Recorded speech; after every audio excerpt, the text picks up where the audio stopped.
ప్రభు అయిన యేసుక్రీస్తు నామములందరికీ వందనాలమ్మా. అయ్యా దేవుడు మిమ్మల్ని అందరినీ దీవించునుగాక. ఆమెన్. హల్లెలూయా. ప్రతి సంవత్సరం మనం ఫిబ్రవరిలో మొదటి ఆదివారం దాటగానే 7 రోజుల ఉపవాస ప్రార్థనలు పెట్టుకుంటాం. ఇది మా ఆత్మీయ తండ్రి గారు పాస్టర్ డేవిడ్ రాజయ్య గారు 12 రోజులు ఉపవాస ప్రార్థనలు మాకు చిలకలగూడలో ఏర్పాటు చేసేవాడు.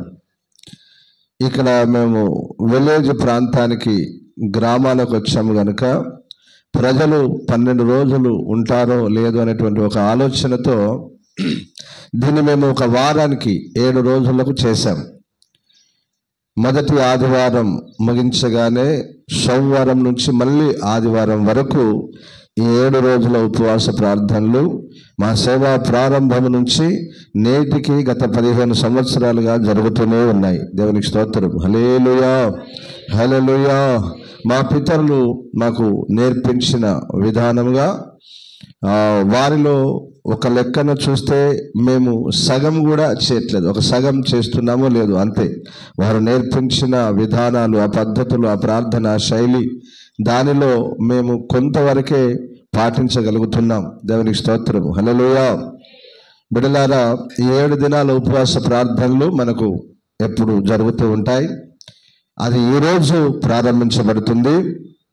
ఈ రోజు నుంచి మళ్ళీ ఆదివారం వరకు జరుగుతూనే ఉంటాయి. దేవునికి స్తోత్రం. హల్లెలూయా. అన్ని విషయాల కొరకు, సంఘంలో ఉన్న ప్రజలందరి కొరకు, మనకు చుట్టుపక్కల గ్రామాలను చూస్తున్న విశ్వాసులందరి కొరకు, ఎందరైతే ఏ సమస్యల చేత, ఏ బాధల చేత, ఏ కష్టాల చేత ప్రజలు వస్తూ ఉంటారో వారందరికీ ఆ విడుదల, క్షేమం, ఆశీర్వాదం, అభివృద్ధి కలగాలనేటువంటి ఉద్దేశంతోనే ఈ ఉపవాస ప్రార్థనలు మేము ప్రారంభించాం. కాబట్టి ఈ షిలోహ్ ఫైర్ మినిస్ట్రీస్లో వస్తున్నటువంటి ప్రతి విశ్వాసులు కూడా ఈ ఉపవాస ప్రార్థనలో పాలు పొందాలని ప్రభు పేరిట కోరుకుంటున్నాం. దేవునికి స్తోత్రం. వారు మాత్రమే కాదండి, ఇంకెవరైనా ఈ పరిసర ప్రాంతంలో, ఈ ధర్మాపురం పరిసర ప్రాంతంలో ఇంకెవరైనా, ఈ చుట్టుపక్కల గ్రామాల ఈ ప్రాంతంలో ఎవరైనా ఇంకా అనేకమైన సమస్యల చేత సతమతమవుతూ బాధపడుతున్నట్లయితే ప్రతి ఒక్కరూ ఉపవాస ప్రార్థనలో పాలు పొందాలని ప్రభు పేరిట కోరుకుంటున్నాం. దేవుడు మిమ్మల్ని దీవించునుగాక. ఆమెన్. హల్లెలూయా. దానికి సంబంధించినటువంటి ఒక వాక్యాన్ని మనం చదువుకొని ముందుకెళ్దాం. నాన్న చదవండి. జకర్యా గ్రంథం 8వ అధ్యాయం 18వ వాక్యం నుండి.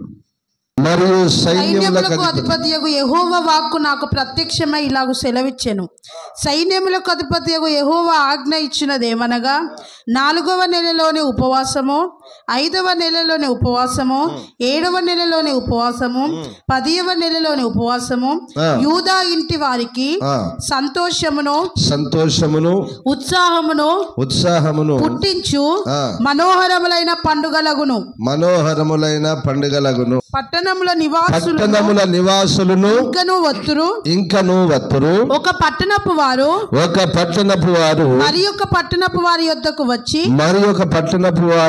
వచ్చి ఆలస్యము చేయక యెహోవాను శాంతిపరచుటకును సైన్యములకు అధిపతియగు యెహోవాను వెదకుటకును మనము పోదము రండి అని చెప్పగా వారు మేమును వత్తుమందురు అనేక జనములను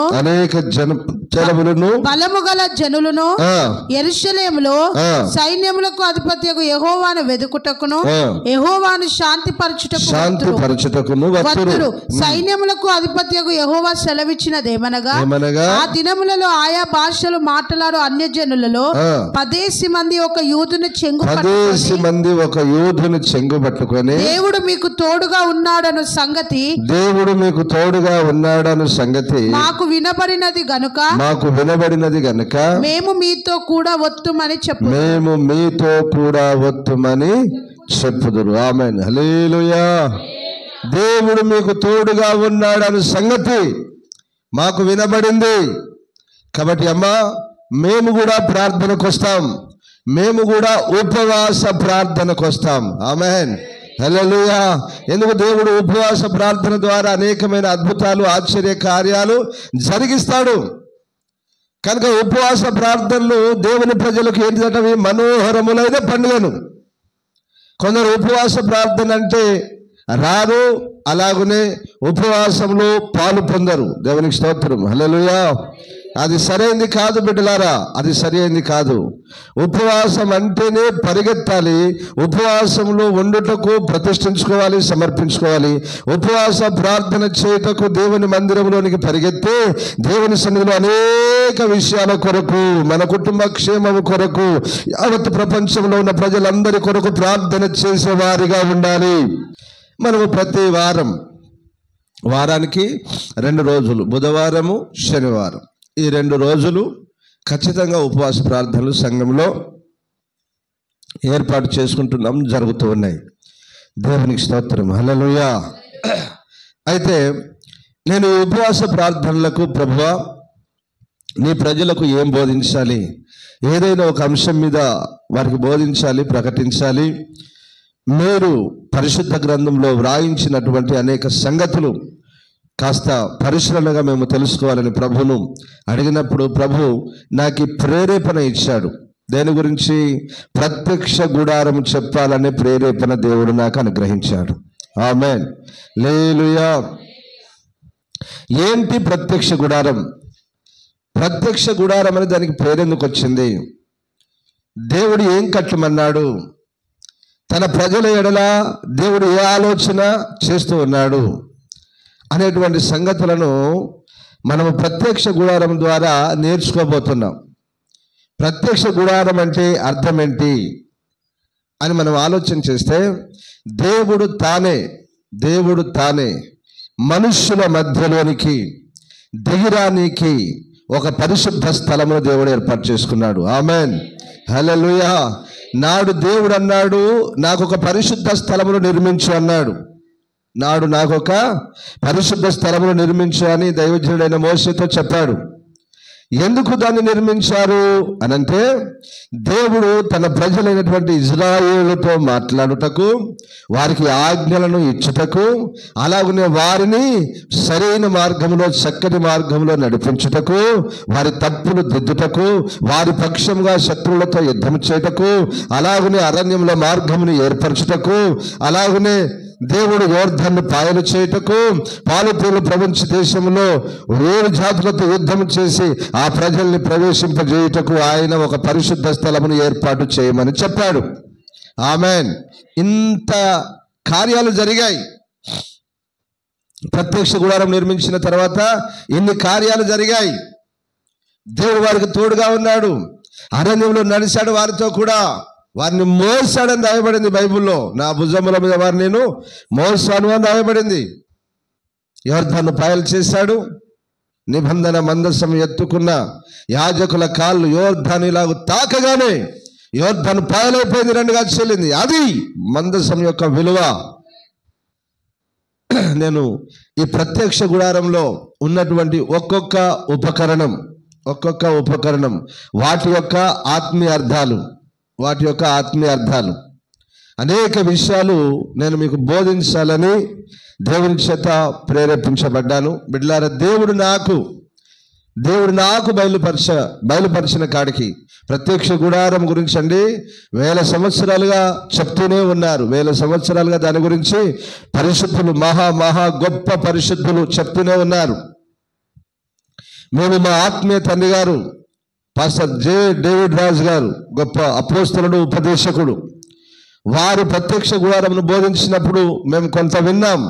ఆ సమయంలో మేము ఎక్కువ రాసుకోలేదు, కానీ మేము విన్నటువంటి కొన్ని సంగతులు అలాగనే దేవుడు మాకు బయలుపరిచిన సంగతులు, అందులో దాచబడి ఉన్న సంగతులు కొన్ని మాత్రమే అన్నని ఈ ప్రపంచంలో ఏ సేవకుడు చెప్పనీకి లేదు. ఎందుకంటే బైబిల్ వాక్యాన్ని ఒకే కోణములో, అన్ని కోణాల్లో ఒకే సేవకుడు బోధించలేడు. దేవునికి స్తోత్రం, హల్లెలూయా. అర్థమవుతుందా? పరిశుద్ధ గ్రంథంలో ఉన్నటువంటి దేవుని వాక్యాన్ని అన్ని కోణాల్లో ఒకే సేవకుడు బోధించలేడు. ఆయన జీవితం చాలదు, ప్రతి సేవకుని జీవితం చాలదు. ఒక్కొక్కరికి ఒక్కొక్క విధానంగా బయలుపరచబడుతుంది. దేవుడు ఒక్కొక్కరిలోంచి ఒక్కొక్క అంశంలో, ఒక్కొక్క కోణంలో మాట్లాడతాడు. పరిశుద్ధులు అనేకులు, పాత నిబంధన పరిశుద్ధులు చక్కగా వివరించినటువంటి సందర్భాలు ఎన్నో ఉన్నాయట. నేను విన్నాను అంతే, కానీ నేను చూడలేదు, చదవలేదు, తెలుసుకోలేదు. కానీ ప్రభు నాకు ఈ కాలంలో, ఈ తరంలో నాకు కొంతవరకు బయలుపరిచినటువంటి కొన్ని సంగతులు నేను మీకు తెలియజేయాలని అనుకుంటున్నాను. దేవునికి స్తోత్రం. హల్లెలూయా. చదవండి దానికి నిర్గమకాండం 25వ అధ్యాయం 1వ వాక్యం నుంచి. యెహోవా మోషేకు ఇలాగు సెలవిచ్చెను, నాకు ప్రతిష్టార్పణ తీసుకొని రండని ఇజ్రాయేలీలతో చెప్పుము. మనపూర్వకముగా అర్పించు ప్రతి మనుషుని యొద్ద దాన్ని తీసుకొనవలెను. మీరు వారి యొద్ద తీసుకొనవలసిన అర్పణలు ఏవనగా బంగారు బంగారము, వెండి, ఇత్తడి, నీలధూమ్ర రక్త వర్ణములు, సన్నపు నార, మేక వెంట్రుకలు, ఎరుపు రంగు వేసిన పొట్టేళ్ల తోళ్ళు, సముద్రవత్సల తోళ్ళు, తుమ్మకర్రలు, ప్రదీపమునకు తైలము, అభిషేక తైలముకు, పరిమళ ద్రవ్యముల ధూపమునకు, సుగంధ సాంబారములు, లేత పచ్చలు, ఎఫోదుకు పతకమునకు చెక్కు రత్నములు అనునవి. నేను వారిలో నివసించున్నట్లు వారు నాకు పరిశుద్ధ స్థలము నిర్మింపవలెను. నేను నీకు కనుపరచు విధముగా మందిరము యొక్క ఆ రూపమును, దాని ఉపకరణములన్నిటినీ రూపమును నిర్మింపవలెను. ఆమేన్. హల్లెలూయా. చూసారా, ఇప్పుడు ఎక్కడున్నాడు మోషే గారు? సీనాయి కొండ మీద ఉన్నాడు. సీనాయి కొండ మీద ఉంటే దేవుడు మాట్లాడుతున్నాడు, ఇదిగో నా కుమారుడా, నేను ఒక ఆలోచన కలిగి ఉన్నాను. నా ప్రజల మధ్యలోనికి నేను రావాలనుకుంటున్నాను. నేను వారి మధ్యలోనికి రావాలంటే నాకు ఒక పరిశుద్ధ స్థలాన్ని మీరు నిర్మించాలి. అది నిర్మించాలంటే ఇదిగో ఇజ్రాయేళ్లతో ఇలాగ చెప్పు, ఈ కానుకలు తీసుకురామని చెప్పు. వెండి పనికి వెండి, బంగారం పనికి బంగారం, ఇత్తడి పనికి ఇత్తడి. అమ్మా, అలాగనే ఆ తెరలకు ఆ సన్నని నార, అది అలాగనే దారములు, సన్న దారములు, ఆ మేక వెంట్రుకలు, పొట్టెళ్ల తోళ్ళు, సముద్రవత్సల తోళ్ళు, ఇలాగున అన్ని తీసుకురమ్మని చెప్పాడు. ఎందుకు అని మోసే అనుకొని చుండగానే, ఇదిగో మీరు నాకు ఒక పరిశుద్ధ స్థలం నిర్మించాలి. ఆమేన్. నేను వారిలో నివసించినట్లు, ఏమన్నా నాన్న? నేను వారిలో నివసించినట్లు నాకొక పరిశుద్ధ స్థలము నిర్మించాలి అన్నాడు. దేవుడు చెప్పినట్టుగానే కొండ మీద చూపించబడిన మాదిరి చొప్పుననే, ఎబ్రీ పత్రికలో పలుసార్లు, ఇక్కడ కూడా పలుసార్లు, వద్దు అదేమొద్దు, హెచ్చరింపబడ్డాడు. కొండ మీద నీకు చూపబడిన మాదిరి చొప్పుననే ప్రత్యక్ష గుడారం చేయాలి. ప్రతి ఉపకరణం, ప్రతి దానికి కొలతలిచ్చాడు దేవుడు. ప్రతి దానికి కొలతలిచ్చాడు నాన్న. ప్రతి దానికి కొలతలిచ్చి ఈ కొలతల ప్రకారం చేయని చెప్పి, ఇదిగో నేను నీకు ఒక ఇద్దరిని నేను పని వాళ్ళని నీకు తోడుగా ఇస్తాను, వారిని నా ఆత్మ చేత అభిషేకిస్తాను. ఆమేన్. హల్లెలూయా. లేలుయా. ఎవరు వాళ్ళిద్దరు? బెసలేలు, ఇంకొక ఆయన పేరేంటిది? బెసలేలు, అహోలియాబు.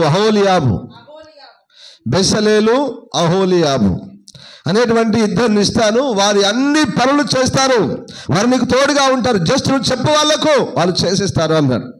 అలాగనే దేవుడు బిడ్డలారా, ఆ ప్రత్యక్ష గుడారాన్ని ఈ దైవజనుడైనటువంటి మోషే, అహరోను, ఈ పని వాళ్ళందరూ కలిసి ప్రత్యక్ష గుడారాన్ని నిర్మించారు. ఆమేన్. హల్లెలూయా. ప్రభు అన్నాడు పరిశుద్ధ స్థలం అన్నాడు.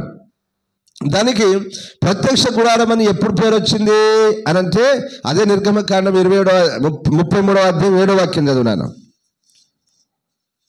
అంతటా మోషే గుడారమును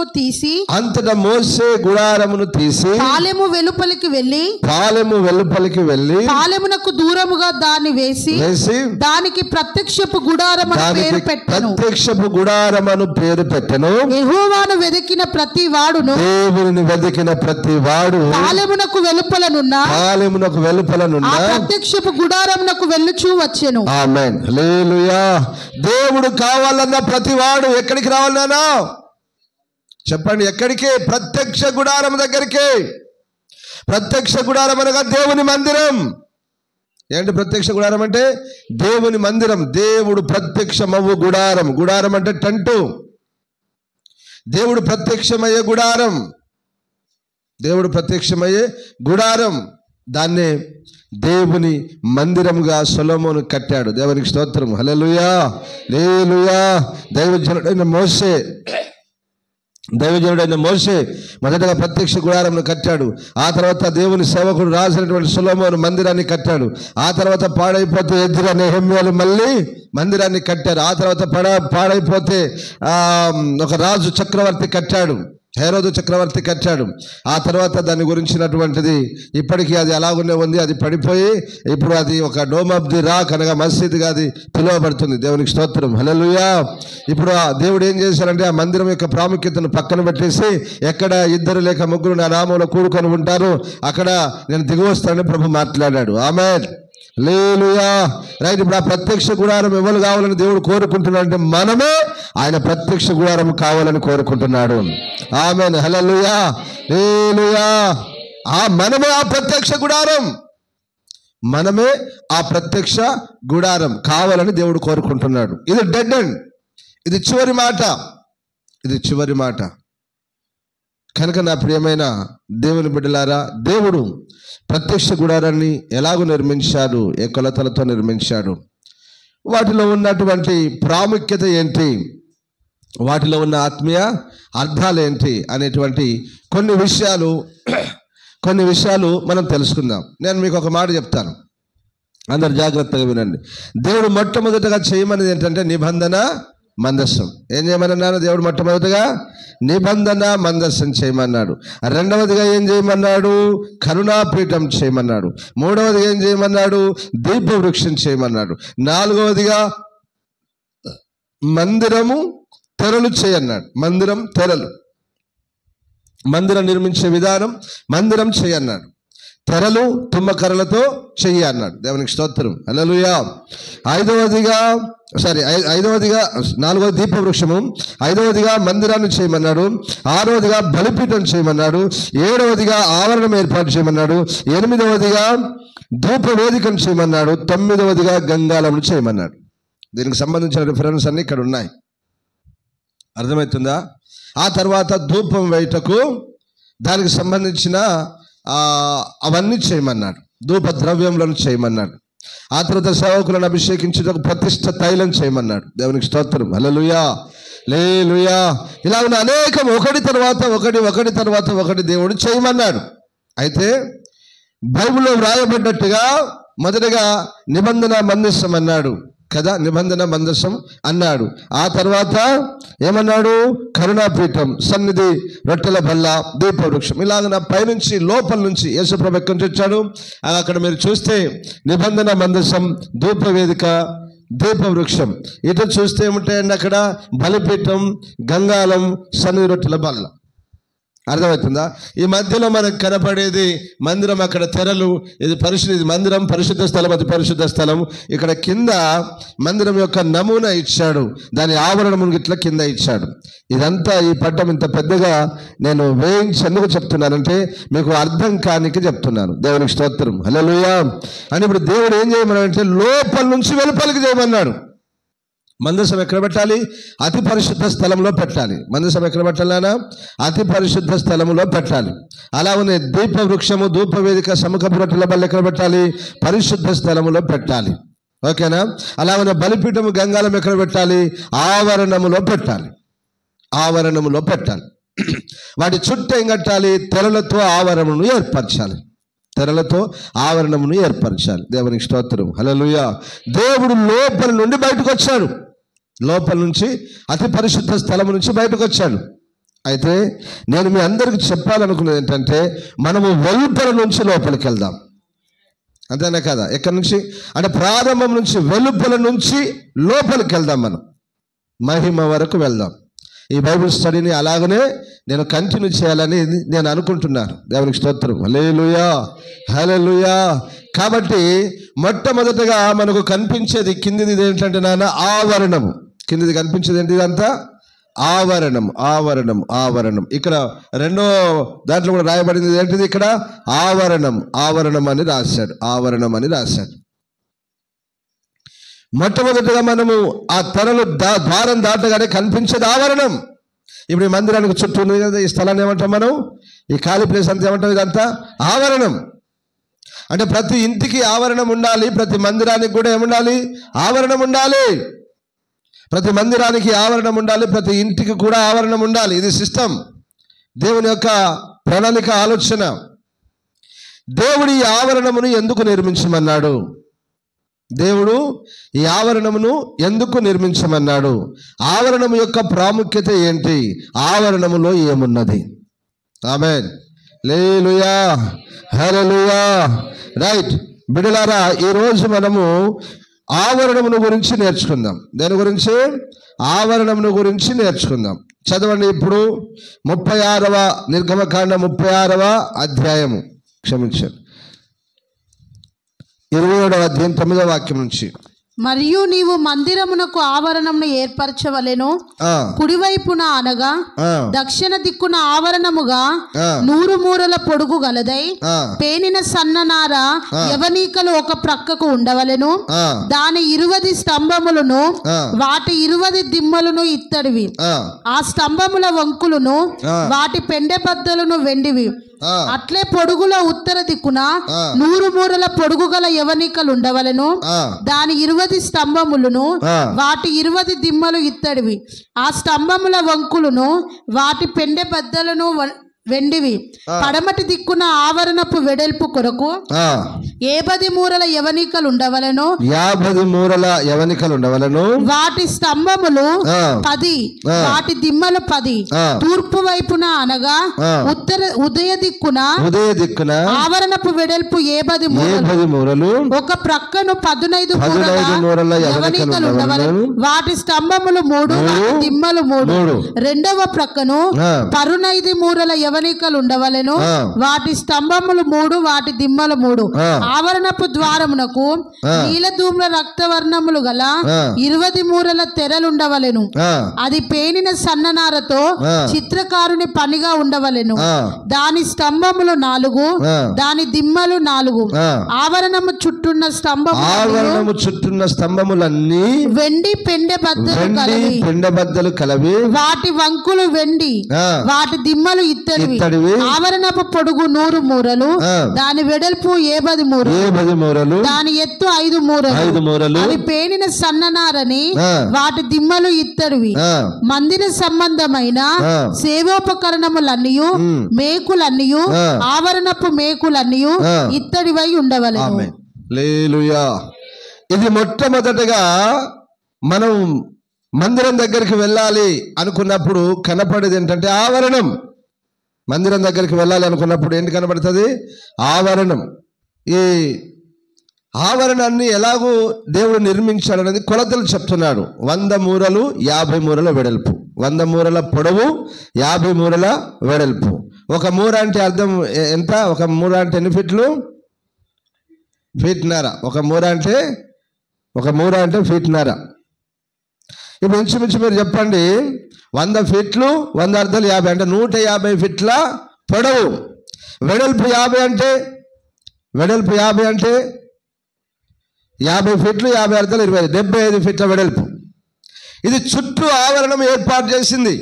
చుట్టూ ఆవరణము ఏర్పాటు చేసిన విధానం.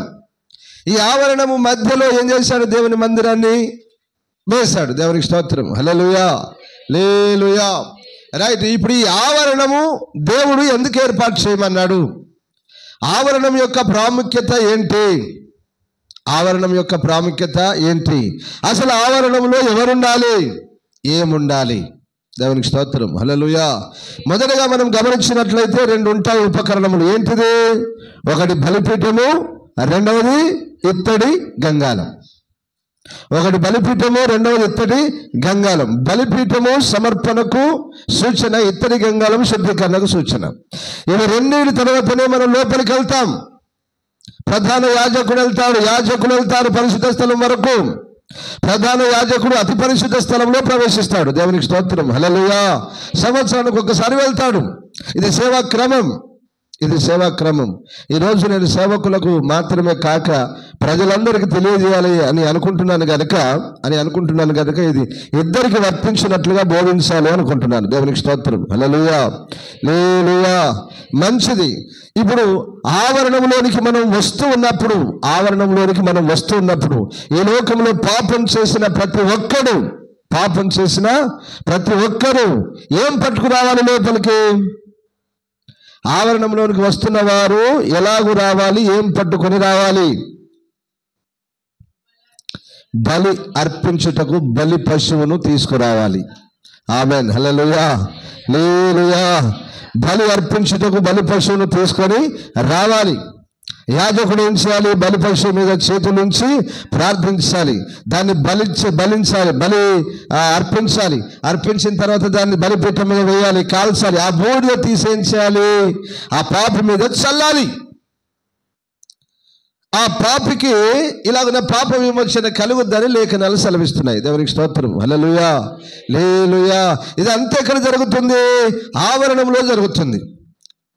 ఇక్కడ ఇద్దరి పని ఉంది. ప్రజల పని ఉంది, సేవకుని పని ఉంది.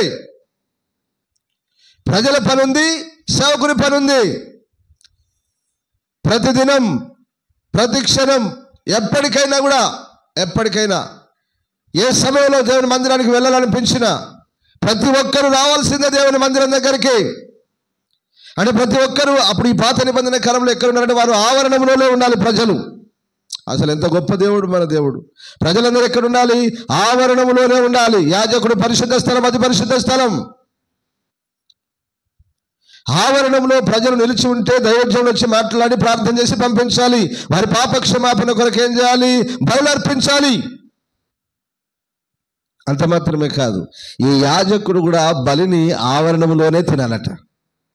అసలు దేవుడు ఎంత నిష్ట పెట్టాడు చూడు. ప్రతిష్ఠిత వస్త్రాలు వేరే కానీ ఉంటాయనుకో, వేరే బట్టలు ఏమైనా వేసుకొని వచ్చాడనుకో, ఆ బట్టలు అక్కడే ఇప్పేసి ప్రతిష్ఠింపబడిన వస్త్రాలు వేసుకొని లోపలికి రావాలి. యాజకుడు తన వస్త్రాన్ని అక్కడ విప్పేయాలి. అసలు దేవుడు ఎంత కఠినంగా అది పెట్టాడు. ఆ రూలు, ఆ పద్ధతులు ఎంత పెట్టాడంటే చాలా అదిగా ఉంటాయి. దేవునికి స్తోత్రం. హల్లెలూయా, హల్లెలూయా. దేవునికి స్తోత్రం. కాబట్టి బిడ్డలారా, ఆవరణం యొక్క ప్రాముఖ్యత ఏంటి, ఆవరణంలో ఏం జరుగుద్ది అనేటువంటి కొన్ని విషయాలు నేను చెప్తాను. చదవండి. లేవికాండం 6వ అధ్యాయం 24 నుంచి. మరియు యెహోవా మోషేకు ఇలాగు సెలవిచ్చెను, నీవు అహరోనుకును అతని సంతతి వారికి ఇలాగూ ఆజ్ఞాపించుము, పాప పరిహారార్థ బలిని గూర్చిన విధి ఏదనగా నీవు దహన బలి రూపమైన పశువులను వధించు చోట పాప పరిహారార్థ బలి పశువులను యెహోవా సన్నిధిని వధింపవలెను. అది అతి పరిశుద్ధము. పాప పరిహారార్థ బలిగా దానిని అర్పించిన యాజకుడు దానిని తినవలెను. పరిశుద్ధ స్థలమందు అనగా ప్రత్యక్షపు గుడారం యొక్క ఆవరణములోనే దానిని తినవలెను. చాలు. సేవకుడు ఎక్కడ తినాలి? దీన్ని ఎక్కడ తినాలి? ఇప్పుడు ఎక్కడ తింటున్నాం? భోజనాలు ఎక్కడైతున్నాయి? చర్చిలో పెళ్ళైతే ఎంత తేడా అక్కడే ఉండాలి. విత్ సేవకులతో సహా ఆవరణంలోనే మందిరం వెలుపలనే తినాలి, లోపలికి రాకూడదు. ఆ బలిని ఎక్కడ అర్పించాలి? బలిని ఎక్కడ సమర్పించాలి? ఆవరణములో. బలి పశువులు ఎక్కడ? ఆవరణములో. బలిపీఠం ఎక్కడ ఉంది? ఆవరణములో. ప్రజలు ఎక్కడికి రావాలి? ఆవరణములోనికి.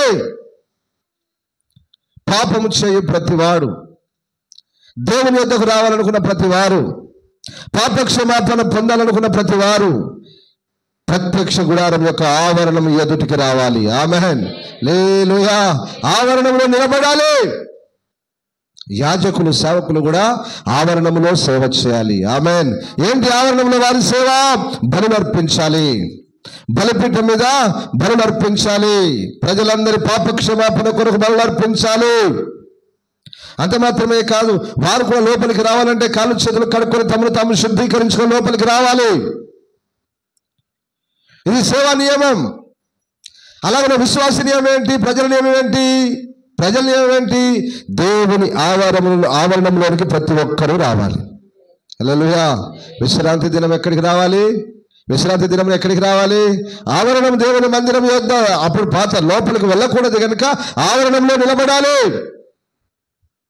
ఆవరణంలో నిలబడాలి.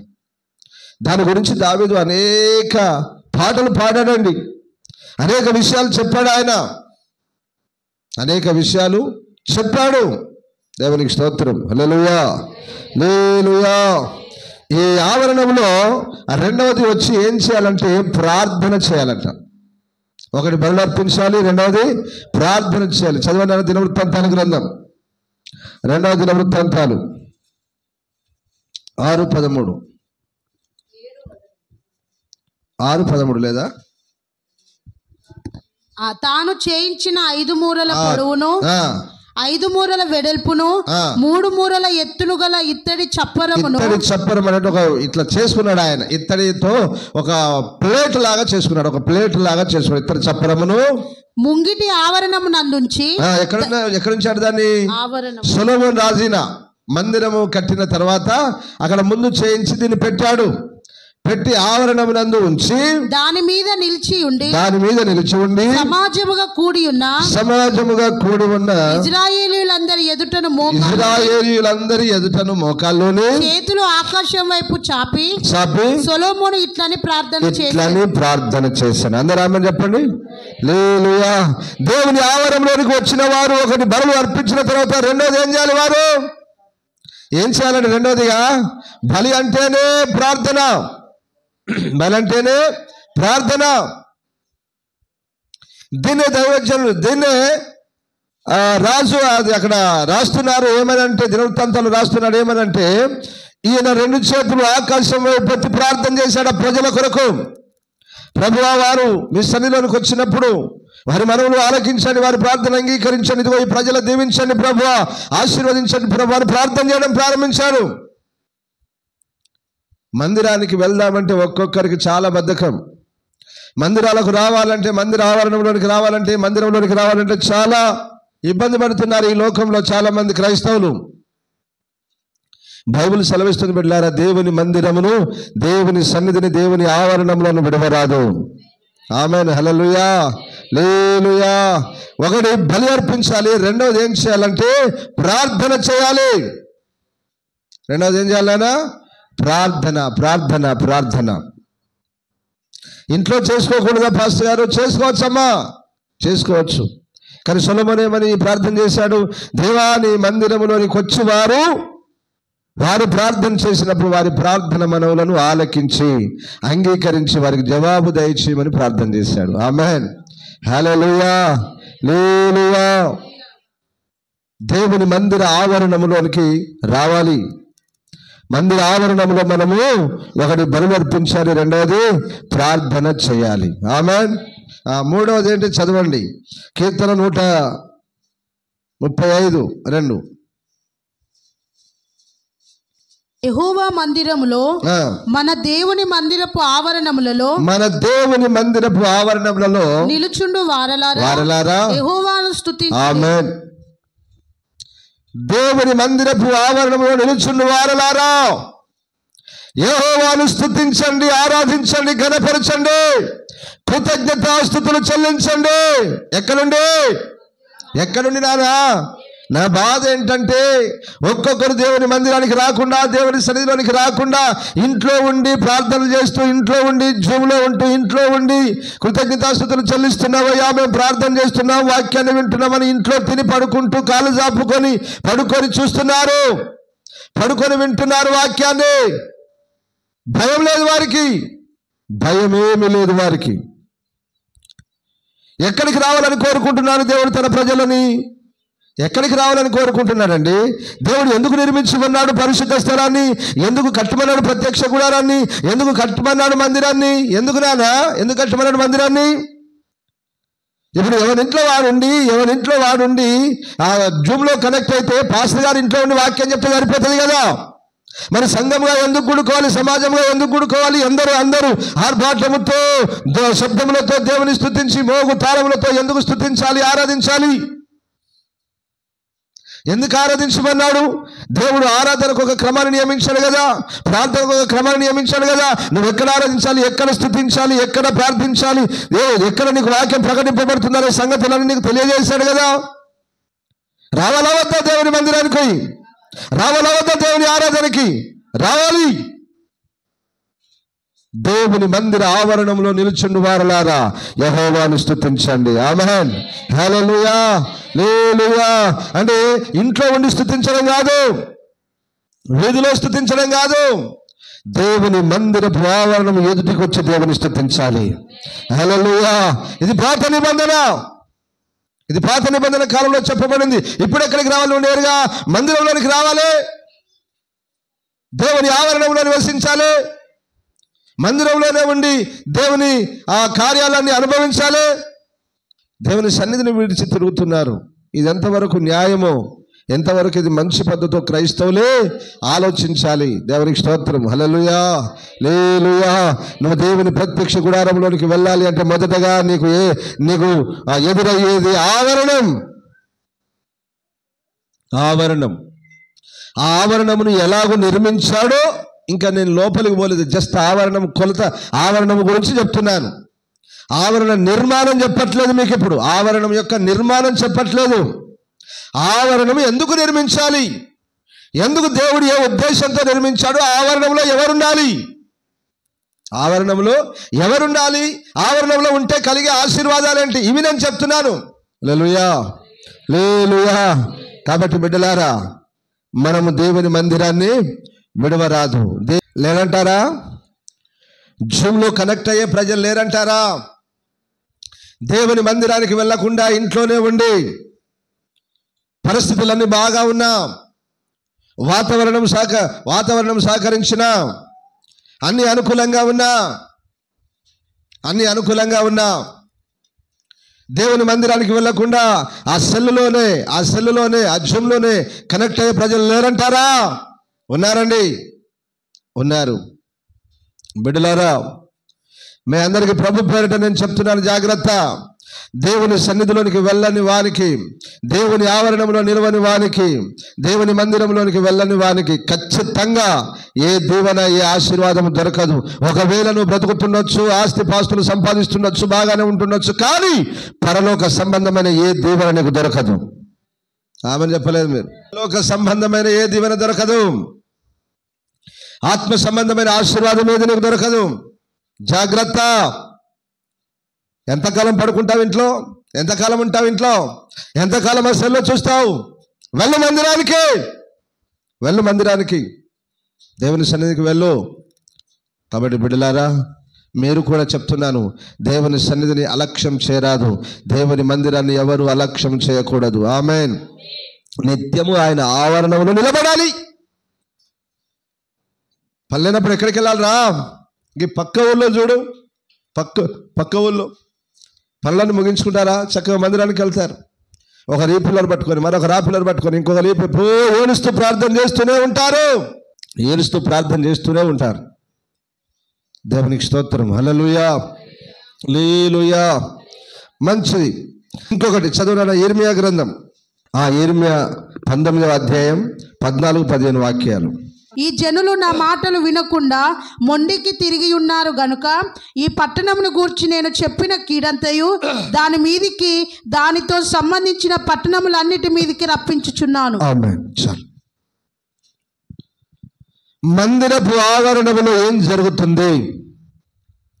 బలులర్పించబడతాయి, ప్రార్థనలు చేయబడతాయి, కృతజ్ఞతాస్తుతులు చెల్లించబడతాయి. 4వదిగా దేవుని వాక్యం ప్రకటించబడుతుంది. ఆమేన్. ప్రజలందరూ దేవుని మందిరపు ఆవరణంలోనికి వచ్చినప్పుడు దైవజనులు ఏం చేయాలమ్మా? దేవుని వాక్యమును ప్రకటించాలి. దైవజనుడైన యిర్మీయాకు దేవుని వాక్కు ప్రత్యక్షమైంది. యెరూషలేమును దాని చుట్టూ ఉన్న ప్రాంతాలను నేను నాశనం చేయబోతున్నాను. యిర్మీయా, లేచి ప్రత్యక్ష గుడారానికి వెళ్ళు, నేను చెప్పే సంగతులన్నీ అక్కడ చెప్పుపో అన్నాడు. వెళ్ళాడు. వెళ్ళి నిలబడి ప్రజలందరూ ఆవరణంలోనికి వచ్చుట చూసి, ఇదిగో ప్రజలారా, యాజకులారా, రాజులారా, దేవుడు మీ మీదకి, మీ దేశంలో మీదకి భయంకరమైన తీర్పు రాజేయబోతున్నాడు. హల్లెలూయా. సో బిడ్డలారా, ఆవరణంలో ఏం జరుగుతుందంటే దేవుని వాక్యం ప్రకటింపబడుతుంది. వాక్యం ప్రకటించాలి. దేవుని సేవకులు దేవుని ఆవరణంలో దేవుని వాక్యాన్ని ప్రకటించాలి. అలాగే దేవుని ప్రజలు ఆవరణంలో దేవుని వాక్యమును వినుటకు రావాలి. హల్లెలూయా. దేవుని వాక్యాన్ని వినుటకు ప్రజలు రావాలి, సేవకులు ప్రకటించాలి. అంటే ఆవరణంలో ఏం దొరుకుతుందంటే వాక్యం ప్రకటింపబడుతుంది. అది దీవెన సంబంధమైనదైనా, అర్థమవుతుందా, ఉగ్రత సంబంధమైనదైనా, ఏదైనా సరే దేవుని వాక్యం ఆవరణంలో ప్రకటింపబడుతుంది. హల్లెలూయా. బలులు అర్పించబడతాయి, ప్రార్థన చేయబడుతుంది, స్తుతులు చెల్లించబడతాయి, వాక్యము ప్రకటింపబడుతుంది. వాక్యం ఏమవుతుంది? ప్రకటింపబడుతుంది. ఏముంది మరి ఆవరణంలో? ఎందుకు వెళ్ళాలి ఆవరణంలోనికి? ఎందుకు వెళ్ళాలి మందిరానికి అని మనం ఆలోచన చేస్తే అసలు దావీదు ఏమన్నాడో చదవండి. కీర్తనల గ్రంథం 45:4. నీ ఆవరణములో నివసించున్నట్లు నీవు ఏర్పరచుకొని చేర్చుకొనివాడు ధన్యుడు. ఆవరణంలోనికి వచ్చిన వాడు, దేవుడు ఏర్పరచుకొని చేర్చుకున్నవాడు ఎవడే అంటే వాడు ధన్యుడు. ఆమె చెప్పండి గట్టిగా. హల్లెలూయా. అందరి వల్ల కాదు, ఏర్పరచుకోవాలి, చేర్చుకోవాలి. అలాగే ఏర్పరచుకొని చేర్చుకున్నవాడు ధన్యుడు. ఎక్కడున్నాడు? దేవుని ఆవరణంలో, దేవుని సన్నిధిలో, దేవుని మందిరంలో. ధన్యుడు అన్నాడు. వాడిని ఏమన్నాడు? ధన్యుడు అన్నాడు. మిగతా వాడెవడయ్యా? మందిరానికి రాని వాడెవడయ్యా? అంతే, అన్యుడు. వాడు ధన్యుడు కాదు, అన్యుడు. దేవుని మందిరానికి రానివాడు, దేవుని చేర్చుకోని వాడు, దేవుని మందిరానికి రానివాడు, ఆవరణంలో నిలబడని వాడు అన్యుడు, అవిశ్వాసి. నీ పాపం పోవునట్లు, నువ్వు పరిశుద్ధుడు అగునట్లు దేవుని ఆవరణంలోనికి, దేవుని సన్నిధిలోనికి వచ్చి బలర్పించి, ప్రార్థించి, స్తుతించి, ఆరాధించి, ఒప్పుకొని నువ్వు నిత్యము దేవుని సన్నిధిలో ఉంటే దేవుడు వాడిని ఏమన్నాడు? వాడు ధన్యుడు అన్నాడు. ఆరాధన లేదు, ప్రార్థన లేదు, కృతజ్ఞతాస్తుతి లేదు, దేవుని వాక్యాన్ని వినేటువంటి ఆ మంచి మనస్సు లేదు, ఆ గుణము లేదు, ఆ తగ్గింపు లేదు. నీవు ధన్యుడు అవుతావా? ఎలాగవుతారు? కారు కదా, కారు. ఎలాగో పడితే అలాగున్నాడు, ధన్యుడు కాడు. ఆమేన్. హల్లెలూయా. హల్లెలూయా. కాబట్టి ప్రియమైనటువంటి దేవుని బిడ్డలారా, మనం దేవుని మందిరంలోనికి, అనగా దేవుని ఆవరణములోనికి, దేవుని సన్నిధిలోనికి మనమందరం పరిగెత్తిపోవాలి. ఆమేన్. హల్లెలూయా. దేవుని సన్నిధిని, దేవుని మందిరమును విడిచి తిరగరాదు. దేవుని సన్నిధిని విడిచి తిరుగువాడెవడు? దేశ దిమ్మరి అంటే దేశాలు తిరగటోడు, గ్రామాలు తిరగటోడు, ఊళ్ళు తిరగటోడు, దేవుని మందిరానికి రానోడు. దేవుని ఉపవాస ప్రార్థనలు అంటే ఎంత వీళ్ళేనా? మన విశ్వాసులందరూ వీళ్ళు కాదు, ఇంక అనేకులను తీసుకొని రావాలి. ఆమేన్. ఏది మరి చదువుకున్నాం కదా జకర్యాలో, అంతేనే కదా? ఉపవాస ప్రార్థన, శాంతి, యెహోవాను శాంతిపరచుటకు వెళుతున్నారని చెప్పినప్పుడు ఏం చేయాలి? ఒకరినొకరు పిలుచుకొని రావాలి. దేవుడు ఏర్పరచుకొని చేర్చుకొని వాడు, తన ఆవరణములో ఏర్పరచుకొని చేర్చుకొని వాడు ధన్యుడు. వాడు నీటి కాలువన ఓరు నాటబడినది, ఆకు వాడక తన కాలమందు ఫలమిచ్చు చెట్టు వలె ఉంటాడు. అందరూ చెప్పండి గట్టిగా. హల్లెలూయా. అలాంటోడు ఆకు వాడక తన కాలమందు ఫలమిచ్చే చెట్టు వలె ఉంటాడు. ఫలభరితమైన జీవితం ఎక్కడా? దేవుని సన్నిధిలో. ఎక్కడా? దేవుని ఆవరణంలో. ఒక ధన్యత దొరుకుతుంది బిడ్డలారా, ఒక ధన్యత దొరుకుతుంది మనకు. కాబట్టి మనమందరం దేవుని సన్నిధిని, దేవుని మందిర ఆవరణములను విడవరాదు. ప్రతి క్రైస్తవుడు విడవకూడదు. ప్రతి క్రైస్తవుడు దేవుని ఆవరణమును, దేవుని మందిరమును, దేవుని సన్నిధిని విడవకూడదు. దేవునికి స్తోత్రం. హల్లెలూయా. హల్లెలూయా. కాబట్టి దేవుని ఆవరణంలో మనకి ఏం దొరుకుతుందట? ధన్యత. అని ఏం దొరుకుతుంది?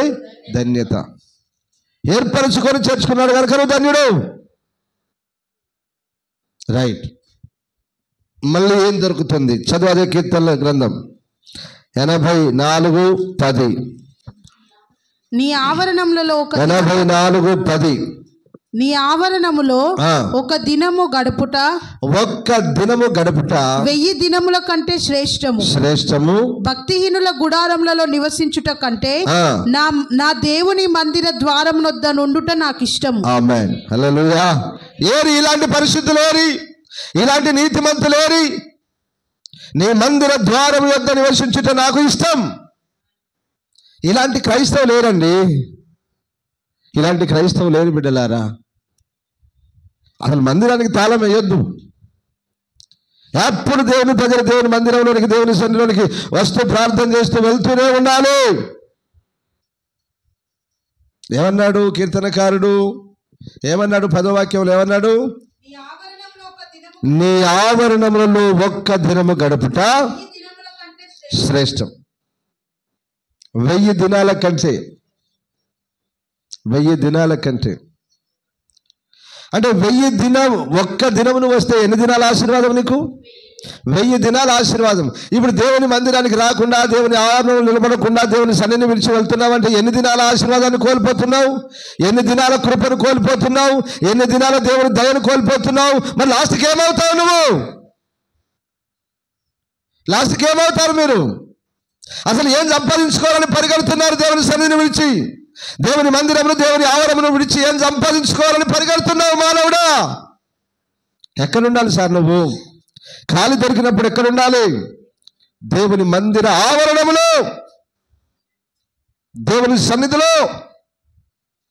ఒకరు ప్రజల ఆవరణంలో ఉండేవారు, సత్యమే. ప్రత్యక్ష ద్వారం లోపలికి పరిశుద్ధ స్థలం, అతి పరిశుద్ధ స్థలంలోకి వచ్చేవారు కారు. యాజకులు తప్ప వేరొకరు రాకూడదు. ఇప్పుడు నేరుగా దేవుడు తన శరీరమును తెర ద్వార మధ్య గోడను తెరను చింపేసి సింహాసనం యొద్దకు, అనగా కృపా సింహాసనం యొద్దకు ద్వారమును ఓపెన్ చేశాడు కదా, మధ్య తెరను తీసేశాడు కదా. నేరుగా రండి మందిరానికి అన్నాడు కదా ప్రభు. నీకు ఇంకేం ఆటంకం? ఇంకేం అడ్డు? ప్రజలకు మందిరం విలువ తెలియట్లేదు. మందిరము ఆవరణపు విలువ యొక్క విలువ కూడా తెలియడం లేదు. దేవునికి స్తోత్రం. హల్లెలూయా. ఆవరణములో ఏర్పరచుకొని చేర్చుకున్నవాడు ఎవడుంటాడంటే, వాస్తవానికి ఏర్పరచుకున్నవాడు దేవుడు చేర్చుకున్నవాడే సార్. ఎవడుంటాడు ఆవరణంలో? మందిరంలో ఎవడుంటాడు? దేవుని చేత ఏర్పరచబడిన వారు, దేవుడు చేర్చుకున్నవాడు. మిగతా వాడు ఎందుకు వస్తాడని వాడు రాడు. వాని దేవుడు ఏర్పరచుకోలే, అంతేనా? వాని దేవుడు, అతని ఆమెను దేవుడు ఏర్పరచుకోలే కనుక దేవుని సన్నిధిని, దేవుని ఆవరణంలో, దేవుని మందిరాన్ని విడిచి తిరుగుతున్నారు. ఇంట్లోనే ఉంటున్నారు, జూమ్లో చూస్తున్నారు, టీవీలో చూస్తున్నారు. వీళ్ళు దేవుని చేత ఏర్పరచబడిన వారు కాదు. వాళ్ళ అవసరాన్ని కొరకు యేసు ప్రభును నమ్ముకొని యేసయ్య ద్వారా ఏదో పొందుకోవాలనుకున్న బుచ్చగాళ్ళు. బాధ అనిపిస్తుంది ఈ మాట అంటే.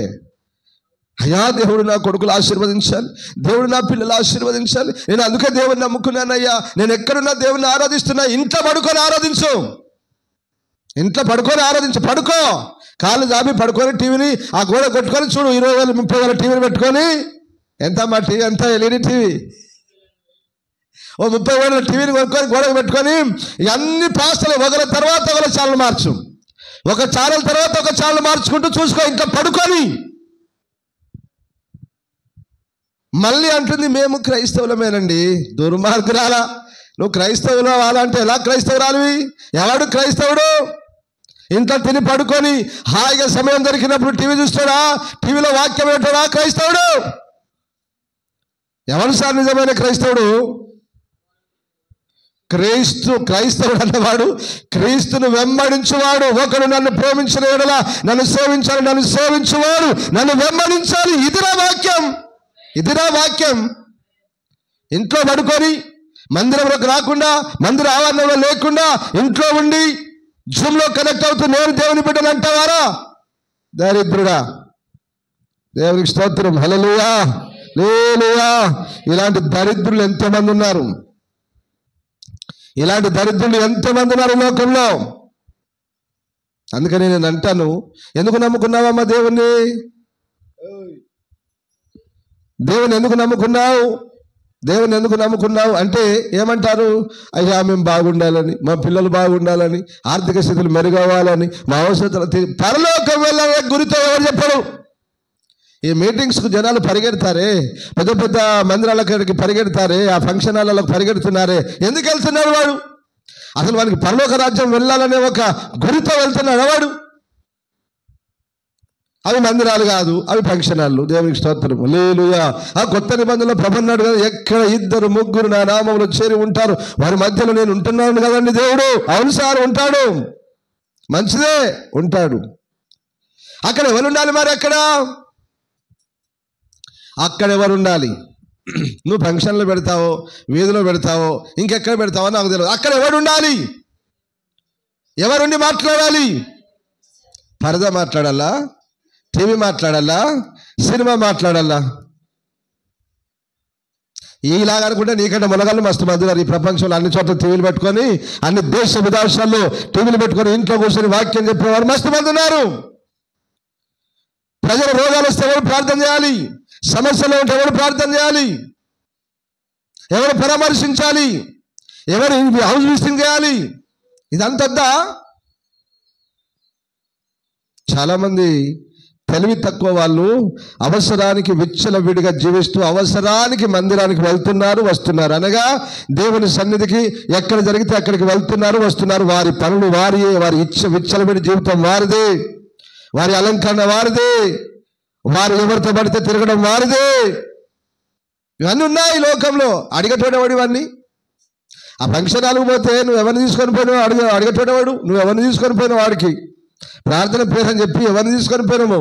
వాడు ఇంకే స్త్రీని, పరాయి స్త్రీని పట్టుకొని వచ్చిన ప్రార్థనకి అక్కడ అడిగేటోడేవాడు సార్. మీకు విషయం చెప్పనా? ప్రతి సంఘానికి ఒక సేవకుడు ఉండాలి. ఆమేన్, హల్లెలూయా. విశ్వాసులందరూ దేవుని మందిరం, దేవుని ఆవరణంలో వచ్చి నిలబడాలి. ఇది దేవుడు నియమించిన క్రమం. కాపరి అన్నాడు. ఏమన్నాడు? కాపరి తన గొర్రెల్ని కాయాలి. ఎక్కడ ఉండి కాస్తే నడుస్తానంటే రాజు, దావీదు రాజు ఉన్నాడు. ఆయన అడవిలో గొర్రెలు కాసుకునేవాడు. ఆయన ఏం చేశాడండి? ఆయన రాజును కదా, అక్కడ గొర్రెలు కాపాడబడతాయి అని అడవిలో వదిలేస్తే కాపాడబడేటియా? ఏమయ్యేది? పులులు, సింహాలు, తోడలు పీక్కు తినాయి. నేను కూడా పరదెత్తా అక్కడ చూసుకోండి, మేతమైన గొర్రెలారంటే మేసేటివా? ఎందుకు సార్ ఈ దొంగ బోధలు, దొంగ క్రమాలు, దొంగ పద్ధతులన్నీ? దేవునికి స్తోత్రం. హల్లెలూయా. ప్రతి సేవకుడు ఇర్మియా ఎక్కడికి నిలబడి ప్రకటించాడు? ఇర్మియా ఎక్కడ నిలబడి ప్రకటించాడు? దేవుని మందిర ఆవరణంలో నిలబడి ప్రకటించాడు. సేవకుడు ప్రతి మందిర ఆవరణంలో ఉండాలి. ప్రతి మందిర ఆవరణంలో ఉండాలి సేవకుడు. అది సేవకుని బాధ్యత. అది. ఆ మందిరం ప్రత్యక్ష గుడారంలో ఎంతమంది యాజకులు సేవ చేస్తున్నారు? ఎంతమంది సేవ చేస్తున్నారు? ఉండాలి కదా సేవకుడు. తాగుబోతాడో తిరుగుబోతాడో తెలియదు, ఎవరిని వేసుకొని పోతాడో తెలియదు. అక్కడ వాడు ఒక పెద్దగా నిలబడి అమ్మ వచ్చేటోళ్ళని పోయేటోళ్ళని పేర్లు రాసుకొని ఫోన్లు చేసి, దాన్ని ఏమంటారు? ఏమన్నారు దాన్ని? వాయిస్ రికార్డు మార్చి అర్థమవుతుందా? మాట్లాడడం. ఇవన్నీ జరుగుతున్నాయి లోకంలో. కాదు. ఆవరణం యొక్క ప్రాముఖ్యత. ఆవరణములోనికి ప్రజలు రావాలి, వారి పాపాల కొరకు బలులు అర్పించాలి, అలాగనే దేవుని స్తుతించాలి, ఆరాధించాలి. అలాగనే సేవకులు కూడా అక్కడ నిలబడి ప్రకటించాలి. ప్రజలందరూ 2 చేతులు ఆకాశం వైపు దేవునికి ప్రార్థన చేయాలి. ఇది జరగాలి. మందిర ఆవరణంలో ఇది జరగాలి. దేవుడు మిమ్మల్ని దీవించునుగాక. ఆమేన్, హల్లెలూయా, హల్లెలూయా. నీ మందిర ఆవరణంలో ఒక్క దినము గడుపుట. ఇలాంటి వారు ఏరు సార్? నా బాధ అంత ఇదే. ఆయనకు ఒక తృష్ణ, ఒక ఆశ కలిగి ఉన్నాడు. అయ్యా నీ మందిరంలో ఏ విధంగా, నీ ఆవరణంలో ఏ విధంగా నేను నిలబడాలయ్యా, నేను నివసించాలి. ఒక్క పూట అయినా అక్కడ ఉండాలి, అక్కడ పడుకోవాలయ్యా. ఆయన ఒక పూట అయినా మందిరంలో పడుకుంటే, ఆవరణంలో పడుకుంటే 1000 దినాల ఆశీర్వాదం అయ్యా అని అడుగుతున్నాడు ఆయన. ఎంత గ్రేట్ కదా. ఇలాంటి క్రైస్తవులు నేటి దినాల్లో కనబడట్లేదండి, కనబడట్లేదు. ఒకవేళ వచ్చినా అలా వస్తున్నారు, వెళ్ళిపోతున్నారు. మందిర పరిచర్య కానీ మందిర పట్టించుకోవడం కానీ ఏమి చేయట్లేదు. దేవునికి స్తోత్రం, హల్లెలూయా. చెప్పుకుంటే చాలా సంగతులు గలవు అని నాన్న. ఏముంది ఇంకా దేవుని మందిర ఆవరణంలో ఏముందో చదవండి. 92వ కీర్తన 13వ వాక్యం.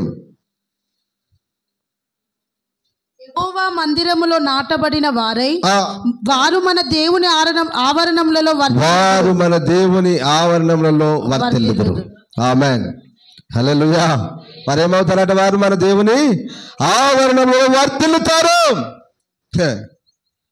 అమ్మా నన్ను చూడండి, క్రైస్తవులారా అందరూ వినండి బిడ్డ.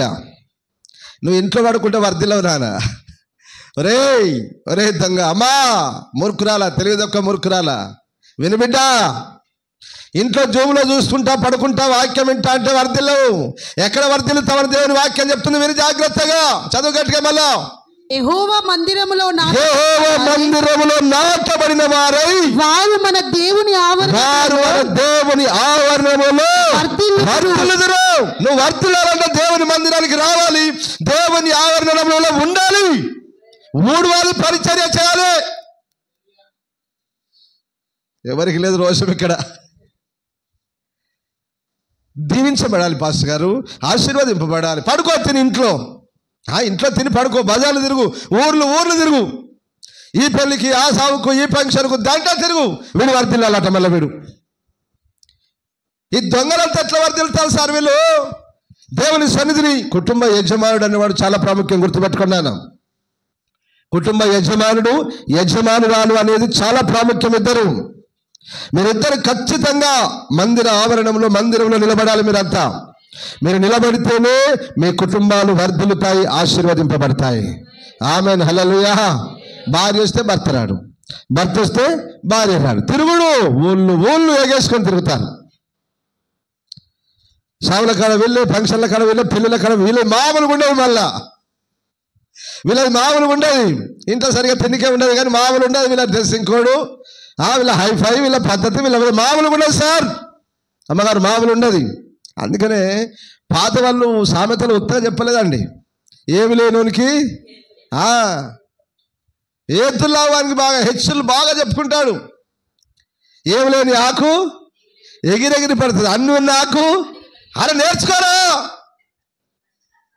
నేర్చుకోరా పనికి మాలోడా, నేర్చుకో. ఏముండదు వీనికి, మాకేం తక్కువ లేదు అంటాడు వీడు. ఏమున్నది రా నీకు? వారి రోజులు ఇంట్లో బండి పోషింపబడరా, నువ్వు చూస్తాను దమ్ముంటే. అరే ఎవరో ఉన్నోళ్ళు ఉన్నారు సార్. అరే మధ్యతరగతి కుటుంబాలు, పేద కుటుంబాలని ఇదే కదా మనం బ్రతుకు. ఉద్యోగానికి వెళ్ళకపోతే అయ్యా నడవదు సార్, పాస్టర్ గారు నడవదండి, ఈ వారం ఉద్యోగానికి వెళ్ళకపోతే నడవదండి. ఒక వారం ఎగ్గొట్టలేడు.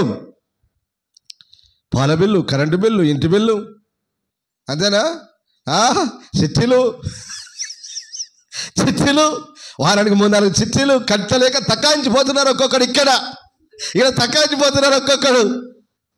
అరే ఏమి లేకపోయినా వీళ్ళ డ్రెస్ కోడ్ మామూలు ఉండదు. మళ్ళా వీళ్ళ డ్రెస్ కోడ్ మామూలు ఉండదు. ఏందిరా నీ గోల? తగ్గాలి. ఈ ప్రపంచంలో ఎవడైనా దేవుని సన్నిధిలో తగ్గించుకొని బ్రతకాలి. ఆమేన్, హల్లెలూయా. నువ్వు దీవించబడాలి, ఆశీర్వదింపబడాలంటే ఎక్కడ ఉండాలి? దేవుని మందిర ఆవరణంలో. నువ్వు వర్ధిల్లుతావు. నీవు, నీ పిల్లలు, నీ కుటుంబం, నీ ఆస్తి, నీ పైరు, నీ పంట, నీ ఉద్యోగం, నీ వ్యాపారం నువ్వు వర్ధిల్లాలంటే దేవుని మందిర ఆవరణంలో విడవకూడదు. దేవుని మందిర ఆవరణంలో ఎవ్వరు విడవద్దు. దేవునికి స్తోత్రం, హల్లెలూయా, హల్లెలూయా. బిడ్డలారా, దేవుని సేవకులు చేయాల్సిన పని దేవుని సేవకులు చేయాలి. మందిర ఆవరణంలో, మందిరంలో. అలాగనే ప్రజలు చేయాల్సిన పని ప్రజలు చేయాలి. అలాగూ చేయకుండా నన్ను ఆశీర్వదించు ప్రభువా, నాకు ఆశీర్వాదం కావాలి, నేను వర్ధిల్లాలి అనేటువంటి ఆలోచన కలిగి ఉంటే ఎట్లా? విడవరాదు దేవుని మందిరాన్ని, విడవరాదు దేవుని ఆవరణములను. మీ అందరికీ మళ్ళొక విన్నపం. నా విన్నపం ఆజ్ఞ ఎద్దు కదా, నేను మీకు విన్నవించుకోవాలి. మరి మన మందిర ఆవరణములు ఎలాగున్నాయి? మందిర ఆవరణములు ఎలాగుండాలి వాస్తవానికి? చెప్పండి అమ్మలారా, మందిర ఆవరణములు ఎలాగుండాలి? అయ్యా నోరొత్తలేదు బిడ్డలకు. పరిశుద్ధంగా ఉండాలి కదా. మందిర ఆవరణములు ఎలాగుండాలి? పరిశుద్ధంగా, క్లీన్ అండ్ గ్రీన్, క్లీన్గా ఉండాలి. క్లీన్గా ఉండాలి. ఎక్కడ ఉండాల్సిన ఎక్కడ ఉండాలి. ఎలాగుండాలి? క్లీన్గా ఉండాలి. మన మందిర ఆవరణములు, ప్రతి వాని ఇంటి ఆవరణము కూడా క్లీన్గా ఉండాలి. ఆమెను చెప్పండి గట్టిగా, హల్లెలూయా. మందిర ఆవరణములు పరిశుద్ధముగా ఉండాలి. ఆమేన్. ఆ మందిరము నీవైతే, ప్రత్యక్ష గుడారం అంటే అర్థం ఏంటి నాన్న? ఫైనల్ చెప్పేశాను కదా. ఫైనల్గా ప్రత్యక్ష గుడారం అంటే దేవుడు ప్రత్యక్షమవు గుడారం. ఎవరో కాదు, నీవే ఆ ప్రత్యక్ష గుడారం. నీవే ఆ ప్రత్యక్ష గుడారం. నీవే ఆ ప్రత్యక్ష గుడారం అయితే మరి నీ ఆవరణములు ఎలాగుండాలి అంటే అర్థం ఏంటి? ఆవరణం అంటే ఒకటి నీ ఇంటి ఆవరణము, రెండవది నీ దేహమను ఆవరణం. ఆమెను చెప్పు గట్టిగా. ఎలా ఉండాలి దేహమను ఆవరణం? పరిశుద్ధంగా ఉండాలి. పిచ్చి పిచ్చి అలంకరణతో నిండకూడదు. పరిశుద్ధంగా ఉండాలి. దీన్ని అలంకరించుకోవద్దు. పిచ్చి పిచ్చి టాట్లు వేసుకోవద్దు. పిచ్చి పిచ్చి మేకప్లు వేసుకోవద్దు. ఆవరణములు పరిశుద్ధంగా ఉండాలి. ఆమేన్. హల్లెలూయా. ఆవరణము అంటే వెలుపటి భాగము.